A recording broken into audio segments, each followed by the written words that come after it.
भारत में कुल कितने उच्च न्यायालय हैं? तो भारत में कुल 25 उच्च न्यायालय हैं। नेक्स्ट क्वेश्चन है, राज्यसभा के सदस्यों का कार्यकाल कितने वर्षों का होता है? तो राज्यसभा के सदस्यों का कार्यकाल 6 वर्षों का होता है। हाफमैन कप किस खेल से संबंधित है? हाफमैन कप संबंधित है टेनिस खेल से। फतेहपुर सीकरी का निर्माण किसने करवाया था? फतेहपुर सीकरी का निर्माण करवाया था अकबर ने। जहांगीर के दरबार में पक्षियों के चित्र बनाने वाला महान चित्रकार कौन था? तो वह चित्रकार थे मंसूर। टीबी रोग की रोकथाम के लिए कौन सा टीका लगाया जाता है? तो टीबी के रोकथाम के लिए लगाया जाता है डीपीटी। प्लासी के युद्ध के समय बंगाल का नवाब कौन था? प्लासी के युद्ध के समय बंगाल का नवाब सिराजुद्दौला था। पेरियार राष्ट्रीय उद्यान किस जानवर के लिए प्रसिद्ध है? पेरियार राष्ट्रीय उद्यान हाथी के लिए प्रसिद्ध है। गरसप्पा जलप्रपात किस राज्य में स्थित है? गरसप्पा जलप्रपात कर्नाटक राज्य में स्थित है। मनुष्य का शरीर में इंसुलिन का स्राव कहाँ होता है? तो वह स्राव होता है अग्नाशय में। गुजरात की जीवन रेखा किस नदी को कहा जाता है? गुजरात की जीवन रेखा कहा जाता है नर्मदा नदी को। कौन एक कार्यरत व्यक्ति संसद के सदस्य नहीं होते हुए भी संसद की कार्यवाही में भाग ले सकता है? तो वह है महान्यायवादी। वह संसद के सदस्य नहीं रहते हुए भी संसद की कार्यवाही में भाग ले सकते हैं, लेकिन वो वोट नहीं दे सकते। मानव शरीर का ब्लड बैंक किसे कहा जाता है? मानव शरीर का ब्लड बैंक कहा जाता है प्लीहा को। भारत की सबसे चौड़ी नदी कौन सी है? भारत की सबसे चौड़ी नदी है ब्रह्मपुत्र नदी।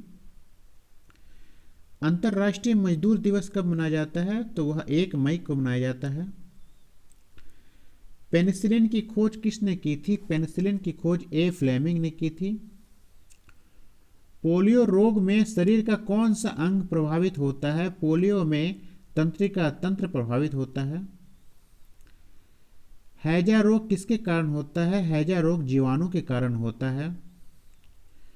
संविधान के किस अनुच्छेद का संबंध संविधान संशोधन से है? तो अनुच्छेद 368 का संबंध संविधान संशोधन से है और यह साउथ अफ्रीका से लिया गया है। चाय की खेती के लिए उपयुक्त मिट्टी कौन सी है? तो चाय की खेती के लिए लेटेराइट मिट्टी है जो कि पहाड़ी क्षेत्रों में पाई जाती है।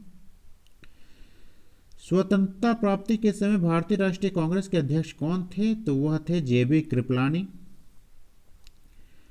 भारत के 22 राजकीय भाषाओं में को किस अनुसूची में डाला गया है? तो भाषाओं को 8वीं अनुसूची में डाला गया है।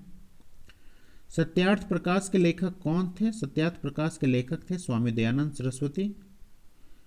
राज्य हड़प नीति किससे संबंधित है? राज्य हड़प नीति लॉर्ड डलहौजी से संबंधित है। लाहौर षड्यंत्र मामला किसके विरुद्ध रजिस्टर किया गया था? लाहौर षड्यंत्र मामला भगत सिंह के विरुद्ध रजिस्टर किया गया था। भगत सिंह, राजगुरु और सुखदेव को फांसी पर कब चढ़ाया गया था? भगत सिंह, राजगुरु और सुखदेव को 23 मार्च 1931 को चढ़ा दिया गया था। अंग्रेजों द्वारा किस क्रांतिकारी को फांसी की सजा दी गई थी? अंग्रेजों द्वारा राजगुरु को फांसी की सजा दी गई थी। जतीन दास भूखे अनशन करते हुए मर गए थे या शहीद हो गए थे। चंद्रशेखर आजाद ने खुद को गोली मार दी थी। कल्पना दत्त के बारे में मालूम नहीं है। तो राजगुरु को फांसी दी गई थी। कौन सा उपन्यास भारत के स्वतंत्रता सेनानियों के लिए प्रेरणा का स्रोत बन गया था? तो यह आनंद मठ था। यह स्वतंत्रता सेनानियों के लिए प्रेरणा का स्रोत बन गया था। उसी में वंदे मातरम भी लिखा हुआ था। गांधी जी द्वारा सन 1933 तक संपादित समाचार पत्र का नाम क्या था? तो गांधी जी द्वारा संपादित समाचार पत्र था यंग इंडिया। राष्ट्रीय गीत वंदे मातरम के रचयिता कौन है? तो राष्ट्रीय गीत वंदे मातरम के रचयिता हैं बंकिम चंद्र चट्टोपाध्याय। रविन्द्रनाथ टैगोर द्वारा लिखित गीत जन गण मन सर्वप्रथम जनवरी 1912 में किस नाम से प्रकाशित हुआ था? यह प्रकाशित हुआ था भारत भाग्य विधाता के नाम से। करो या मरो का नारा किसने दिया था? करो या मरो का नारा महात्मा गांधी ने 1942 को भारत छोड़ो आंदोलन में दिया था। इनकलाब जिंदाबाद का नारा किसने दिया था? इनकलाब जिंदाबाद का नारा भगत सिंह द्वारा दिया गया था। वापस वेदों की ओर का आह्वान किसने किया था? तो स्वामी दयानंद सरस्वती द्वारा वापस वेदों की ओर जाने का आह्वान किया गया था।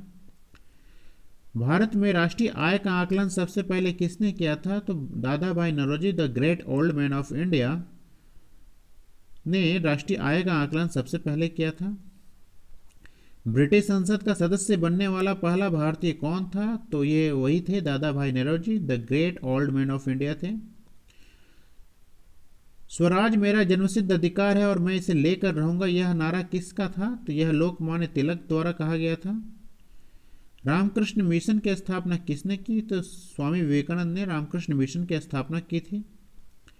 अंग्रेजों ने भारत में अंग्रेजी को शिक्षा का माध्यम कब बनाया था? तो अंग्रेजी को शिक्षा का माध्यम मैकाले ने 1835 में बनाया था। नए भारत का पैगंबर किसे कहा जाता है? तो राजा राम मोहन राय ने नए भारत का पैगंबर कहा जाता है। इन्होंने हिंदू समाज में बहुत सारी कुरीतियों को हटाने में बहुत मन लगाया था।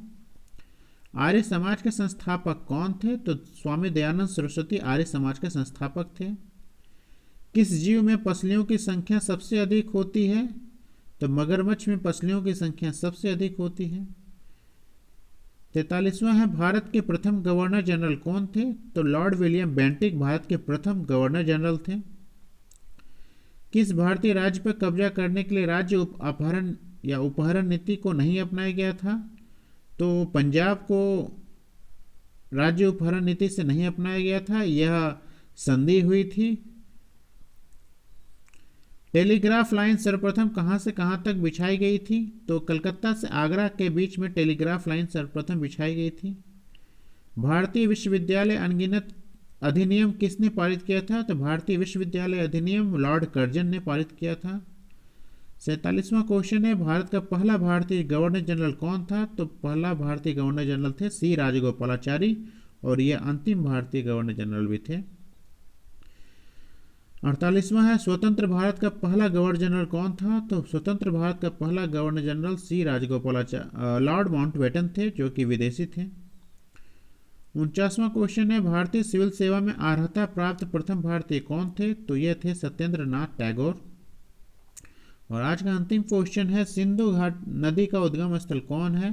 तो सिंधु नदी का उद्गम स्थल मानसरोवर झील है।